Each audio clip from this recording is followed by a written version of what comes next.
Hello friends, welcome to exam solution with Neeraj. दोस्तों, आज की इस नए वीडियो में हम लोग अपने साइंस सीरीज़ के पार्ट 4 में बात करेंगे विटामिन की। तो दोस्तों, विटामिन क्या है और ये कहाँ से प्राप्त किए जाते हैं, इनके सोर्सेस के बारे में हम लोग आज चर्चा करेंगे। और इनकी कमी से हमारी बॉडी में कौन कौन से रोग या कौन कौन सी कमियाँ उत्पन्न हो जाती हैं, तो इस महत्वपूर्ण जानकारी के बारे में आज हम लोग चर्चा करेंगे। तो दोस्तों, चलिए विटामिन पर आज चर्चा को स्टार्ट करते हैं। ये रहा आपके सामने विटामिन। ठीक है दोस्तों, तो विटामिन क्या है? विटामिन एक जटिल कार्बनिक यौगिक है। ठीक है, जटिल कार्बनिक यौगिक है दोस्तों। ठीक है, ये हमारे मेटाबॉलिज्म की क्रियाओं को नियंत्रित करते हैं। जो हमारे शरीर की मेटाबॉलिज्म क्रियाएं होती हैं, पाचन क्रियाएं हैं, ठीक है, इनको क्या करते हैं? ये नियंत्रित करते हैं। इन्हें दोस्तों एक सहायक आहार के रूप में भी जाना जाता है। ठीक, इन्हें क्या जाना जाता है? सहायक आहार के रूप में भी जाना जाता है। अधिकतर विटामिन हम अधिकतर विटामिन हम बाहर से प्राप्त करते हैं दोस्तों। यहाँ पर अधिकतर विटामिन जो है हम बाहर से प्राप्त करते हैं, क्योंकि हमारे शरीर में विटामिन नहीं पाए जाते हैं। ठीक है, और विटामिन को दोस्तों यहाँ पर क्या किया गया? दो भागों में बांटा गया है। ठीक है, विटामिन को यहाँ पर दो भागों में बांटा गया है। एक होता है पानी में घुलनशील। तो पानी में घुलनशील दोस्तों कौन से हो जाएंगे? बी और सी। दो एकमात्र ऐसे विटामिन हैं जो पानी में घुलनशील। बाकी इसके अलावा जो हमारे ए, डी और ई के हैं, ये किसमें घुलनशील होते हैं? वसा में, यानी कि सॉल्युबल इन फैट। और ये हो जाएंगे दोस्तों सॉल्युबल इन वाटर। तो दोस्तों, पहले हम लोग बात करेंगे पानी में घुलनशील विटामिन की, तो बी और सी। तो बी और सी में क्या करेंगे दोस्तों? बी के यहाँ पर कई पार्ट होते हैं। तो बी 1 है, जैसे बी 2 हो गया, बी 3 हो गया, बी 5 हो गया, बी 6, बी 7, बी 9 और बी 12। तो हम लोग पहले क्या करेंगे दोस्तों?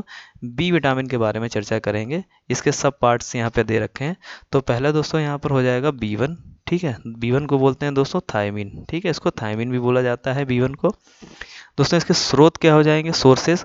ये कहाँ कहाँ से प्राप्त किया जा सकता है? अनाज के अंकुर, ऊपरी छिलके में, अनाज के अंकुर और उसके ऊपरी छिलकों में। खमीर यानी ईस्ट इसको जिसको बोलते हैं। अंडा हो जाएगा दोस्तों दूध, गोभी, केला, मूंगफली और मांस आदि से। ठीक, तो विटामिन बी 1 जो है थायमिन जिसको बोलते हैं, वो इन सभी सोर्सेस से हम प्राप्त कर सकते हैं। अगर दोस्तों इसकी कमी हो जाएगी, तो इसकी कमी की वजह से हमारे शरीर में कौन कौन से रोग हो जाते हैं? तो दोस्तों इस मुख्य रोग जो हो जाएगा वो हो जाएगा बेरी बेरी। ठीक है, इसको बोलते हैं बेरी बेरी। ये एग्जाम में डायरेक्ट आपसे पूछ लिया जाता है कि विटामिन बी 1 की वजह से कौन सा रोग हो जाता है, तो डायरेक्ट लिखेंगे आप वहाँ पर या लगाएंगे बेरी बेरी। तो दोस्तों, और क्या लक्षण होते हैं इसके? दुर्बलता यानी कि वीकनेस आ जाएगी, मांसपेशियों में शीर्णता यानी कि मांसपेशियां क्या पतली हो जाएंगी आप। ठीक है, उनमें भी कमजोरी आ जाएगी। ठीक, और हृदय में क्या हो जाएगा दोस्तों? दिल में क्या हो जाती? कमजोरी आ जाएगी, हृदय में भी कमजोरी आ जाएगी। तो ठीक है, ये हो गया आपका बी 1। ठीक, तो चलते हैं नेक्स्ट। बी का सब पार्ट क्या हो जाएगा? बी 2 हो जाएगा। यहाँ पर बी 2 को दोस्तों बोलते हैं राइबोफ्लेविन। यहाँ बी 2 की बात करेंगे तो बी 2 को क्या बोलते हैं? राइबोफ्लेविन। अब दोस्तों इसके सोर्सेस क्या हो जाएंगे? इसमें पनीर से प्राप्त किया जा सकता है, अंडा से, ईस्ट से, हरी सब्जियों से, मांस, दूध और यकृत। यकृत है हमारा लीवर। ठीक है, तो विटामिन बी 2 के सोर्सेज ये हो गए। अब इसकी कमी से दोस्तों क्या हो जाता है? रोग कौन सा हो जाता है? मुख्य रोग हो जाएगा किलोसिस। ठीक है, ये हो जाएगा किलोसिस। तो दोस्तों इसके लक्षण क्या होते हैं? मुंह में कोनों का फट जाना, कमजोर पाचन शक्ति, त्वचा, आंखों में जलन, ठीक है, कमजोर याददाश्त, ठीक है, मेमोरी क्या हो जाती है? वीक हो जाती है। और नासिका द्वार पर पपड़ी जमना, पपड़ी का जमना। ठीक है, तो दोस्तों मुंह के कोने फटने लगेंगे। ये सब सारे क्या हैं इसके? ये सारे इसके लक्षण हैं इसकी कमी के वजह से।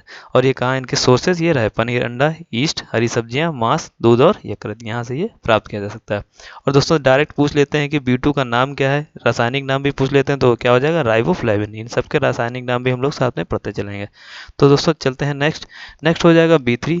बी 3 का रासायनिक नाम यहाँ पे हो जाएगा नियासिन। ठीक है, ये पूछ लेते हैं बी 3 को क्या कहा जाता है? नियासिन कहा जाता है। ठीक है, और दोस्तों इसको पायरिडीन 3 कार्बोक्सिलिक एसिड भी बोला जाता है। पायरिडीन 3 कार्बोक्सिलिक एसिड भी बोला जाता है। तो दोस्तों इसके सोर्सेस क्या हो जाएंगे? दूध, ईस्ट, मछली, मांस, यकृत, अंडा, फलियां, हरी मटर, मशरूम, मूंगफली, मेवा आदि।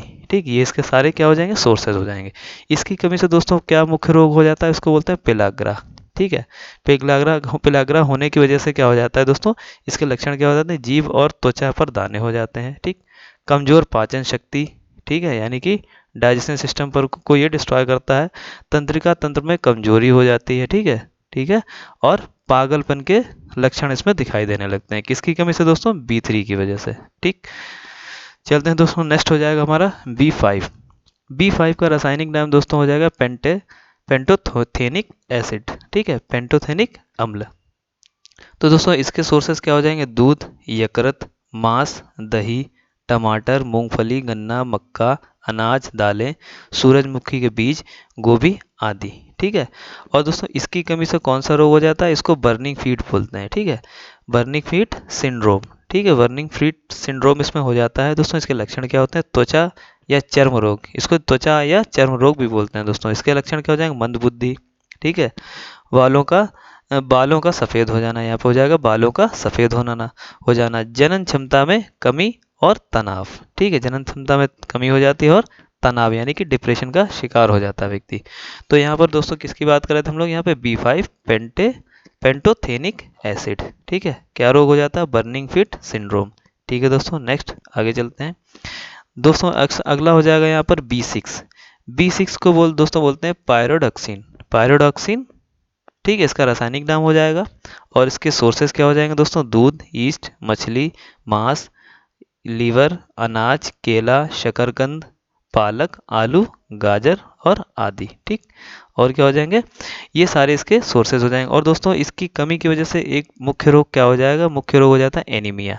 एनीमिया दोस्तों क्या होता है, इसके लक्षण क्या होता है, रुधिर छींटता, यानी कि एनीमिया तब हो जाता है जब खून की कमी हो जाती है। रुधिर छींटता यानी कि खून पतला भी हो जाता है और खून की कमी भी हो जाती है दोस्तों।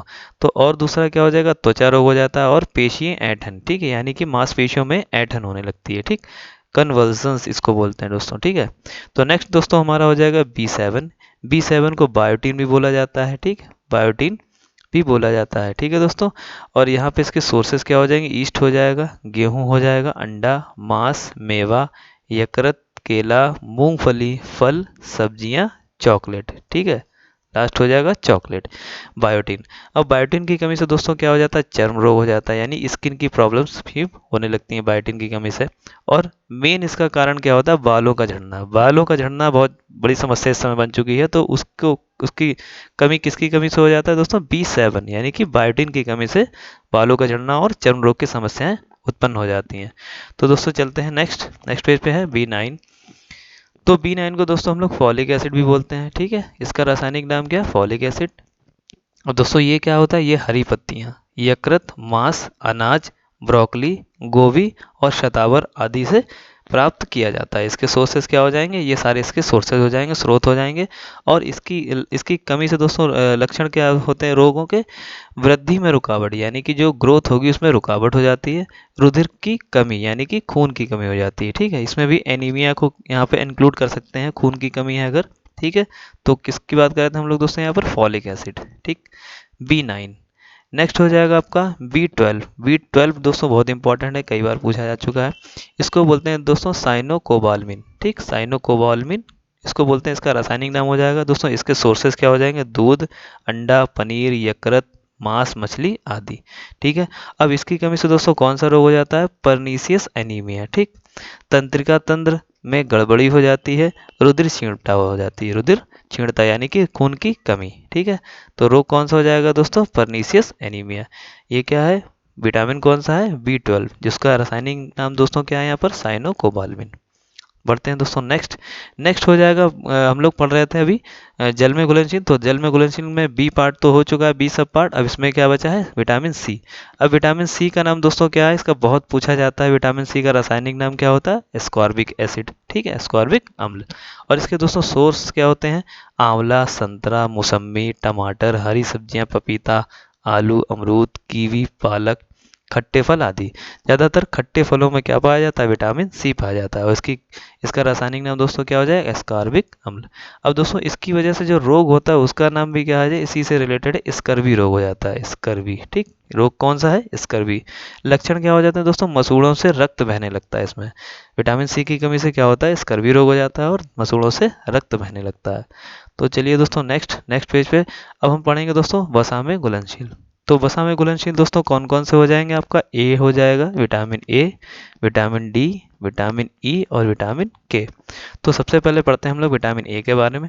तो विटामिन ए का दोस्तों बहुत नाम पूछा जाता है, रासायनिक नाम विटामिन ए का रासायनिक नाम हो जाएगा रेटिनॉल। ठीक है, तो दोस्तों इसके सोर्सेज क्या हो जाएंगे, सोर्सेज हो जाएंगे गाजर, पपीता, आम, दूध, मक्खन, अंडा, लीवर, मछली का तेल आदि, ये सारे इसके सोर्सेस हो जाएंगे। अब दोस्तों विटामिन ए की कमी से रोग क्या हो जाते हैं, रोगों का यहाँ पर क्या हो जाएगा और न्यूनता का प्रभाव क्या हो जाएगा, कॉर्निया। कॉर्निया दोस्तों कहाँ होता है, आँख में, ठीक है, ये आँख का रोग है, आँख, ठीक है। कार्निया व त्वचा की कोशिकाओं में शल्क बनना, ठीक है, त्वचा की कोशिकाएं हैं उसमें क्या बन जाते हैं, शल्क से बन जाते हैं। और इसके रोग का दोस्तों यहाँ पे मुख्य रोग क्या हो जाएगा, ये हो जाएगा रतौंधी, ठीक है। रतौंधी का मतलब होता है कि आपको रात में कम दिखाई देने लगता है, ठीक है, इससे क्या होता है, रतौंधी, आंखों के सामने अंधेरा छाने लगता है, ठीक है। तो ये किसकी वजह से होता है, विटामिन ए की कमी की वजह से। इसका नाम दोस्तों याद रखिएगा, रेटिनॉल, ठीक है। नेक्स्ट दोस्तों हो जाएगा हमारा विटामिन डी। विटामिन डी, या इसका रासायनिक नाम क्या होता है, कैल्सीफेरॉल। दोस्तों ये बहुत इंपॉर्टेंट है, काफ़ी बार पूछा जा चुका है। और इसके सोर्सेज हो जाएंगे मक्खन, लीवर, अंडे की जर्दी, येलो पार्ट जो होता है उसको अंडे की जर्दी बोलते हैं, मछली का तेल, सूर्य के प्रकाश से त्वचा में संश्लेषण।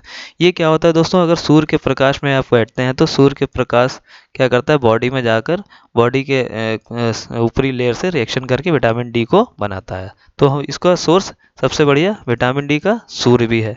तो दोस्तों यहाँ पर इसकी वजह से रोग क्या हो जाते हैं, इसका मुख्य रोग हो जाएगा रिकेट्स, ठीक है। रिकेट्स क्या होता है, बच्चों में सूखा रोग।